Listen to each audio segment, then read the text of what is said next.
ജില്ലയിൽ കടന്നൽ കുത്തേൽക്കുന്ന സംഭവങ്ങൾ വർദ്ധിക്കുന്നു. കടന്നൽ ആക്രമണത്തിന് ഇരയാവുന്നവരിൽ അധികവും കർഷകരും തൊഴിലുറപ്പ് തൊഴിലാളികളും.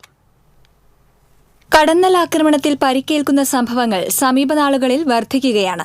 കൂടുതലും കർഷകർക്കും തൊഴിലുറപ്പ് തൊഴിലാളികൾക്കുമാണ് കടന്നൽ ആക്രമണത്തിൽ പരിക്കേൽക്കുന്നത്.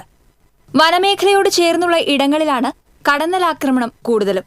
ഗുരുതരമായി പരിക്കേൽക്കുക മാത്രമല്ല, ജീവൻ നഷ്ടപ്പെടുന്ന സംഭവങ്ങളും ഏറെയാണ്.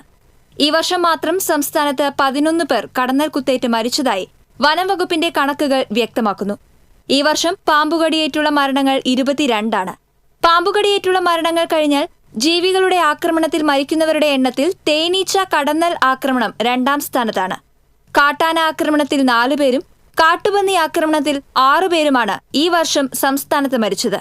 കടന്നൽ കുത്തേറ്റ് മരിക്കുന്നവരുടെ ആശ്രിതർക്ക് വനംവകുപ്പ് നഷ്ടപരിഹാരം നൽകുന്നുണ്ട്. വന്യജീവികളുടെ ആക്രമണത്തിൽ ജീവഹാനി സംഭവിച്ചാൽ 10 ലക്ഷം രൂപയാണ് നൽകുന്നത്. ഈ തുകയാണ് തേനീച്ച കടന്നൽ ആക്രമണത്തിൽ മരിക്കുന്നവരുടെ ആശ്രിതർക്കും നൽകുക. TCV news, Thrissur.